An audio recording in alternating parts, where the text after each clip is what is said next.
بسم الله والصلاة والسلام على رسول الله maanta waxaan rabay inaan ka hadlo arrinta yaabka loo ka taagan dalka Soomaaliya ee fowdada siyaasadeed iyo isqabqabsiga madaxweynaha Maxamed Farmaajo iyo ra'iisul wasaarihiisa Rooble oo xaaladda meel xun ay marayso in muddo ah iyo la taliyaha amniga Fahad Yaasiin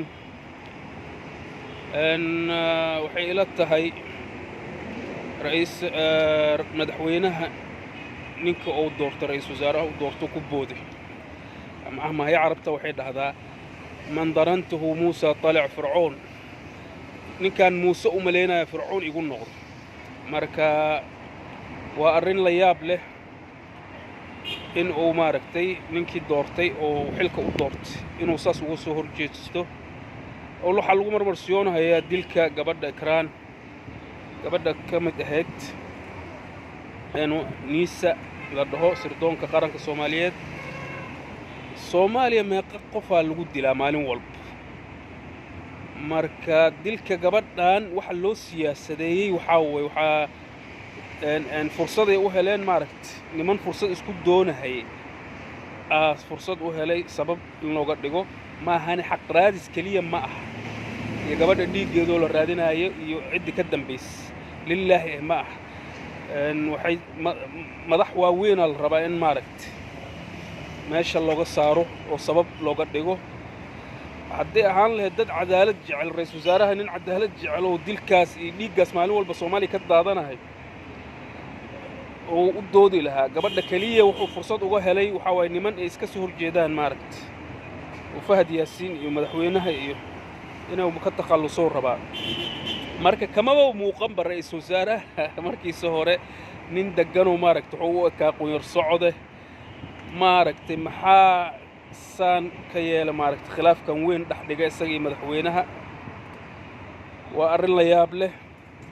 waxay ila tahay waa maaragtay arrinta dhibaatada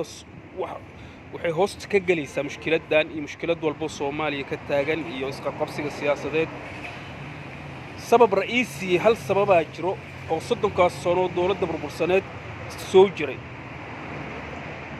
haddana ma muuqdo laakiin sababkaas ra'iisiga waxa waaye casabiyada qabaliyada arrinta qabiilka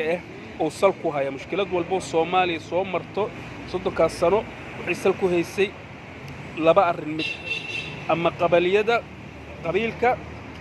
ama faragelinta wadamo shisheeye iyo maaragtay inkastoo arrinta qabiilka ay ka xoog badan tahay mushkiladda ugu weyn ay tahay number 1 haddana tan dhex taagan Farmaajo iyo Rooble inkastoo waxyaalo kale aragti duwanaan ay muuqato iyo maaragtay dilkan gabadha lagu marmarsiyoonay waxyaalo badan ay jiraan laakiin waxay hoos tagaysaa salka ku haysaa arrin qabaliyad marka haddii nimankan maamul goboleedyada iyo nimanka mucaaradka siyaasiga oo kursi doonka haddii wax walba oo dhaco iyo khilaaf walba oo dhaco madaxda iyo dadka mas'uuliyiinta waa la iskhilaafaa meel walba adduunka wadamada horumar iyo wadamada maaragtay kulli mucaarad iyo muxaafid waa la isku dhagan yahay laakiin maaragtay qabiil iyo adduunka kama jiro waxa la isku qabtaa barnaamij siyaasadeed iyo waxyaabahaas laakiin Soomaaliya tan haysata dhibkan hayso arrin qabali wax yar oo khilaaf ra'yi iyo wax hadii dhaxmaro waxa nin walba qabiilkiisu maaragtay yaa tolbeelay maaragtay anoon laan dheere iyo dhibkaas iyo maaragtay balaayo sheegana marka dadkiiba dawladdii baa kala baxayso nin walba ciidankii xataa la rabay inuu ahaa ciidan qaran oo dalka difaacayo nin walba cidiisa maaragtay hoosta ka gala marka musiibadaas haddana haysato hadda ummadda Soomaaliyeed nahay laakiin hadda khilaafkan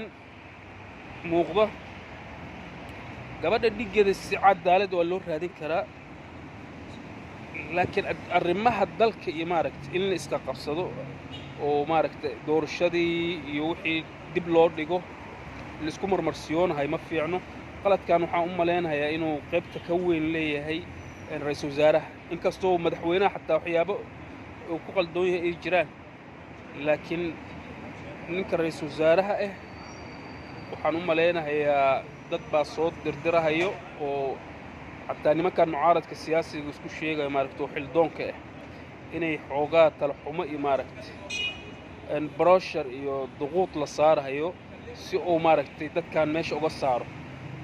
dawlado badan lacag way ku bixinahayaan sidoo kooxdan ay u soo noqon farmaajo madaxda ka yahay Fahad Yaasiin in laga takhallus dawlado cadow nagu ah oo maaragtay 4 sano kale oo dawladdan ay sii socoto dhib ku ah marka maal badanna waa la gelinayaa mashruucaas sababo looga dhigayo hadda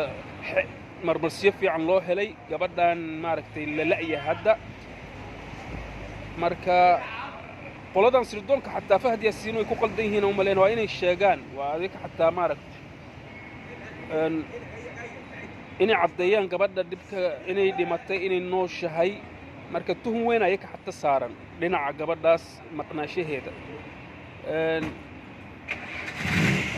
siyaasaddan hadda cakiran hadda dadka waxaan rajaynaynaa insha Allah inay si xasiloon ku dhamaato faraka hadal aysan dhicin insha Allah. السلام عليكم ورحمة الله وبركاته.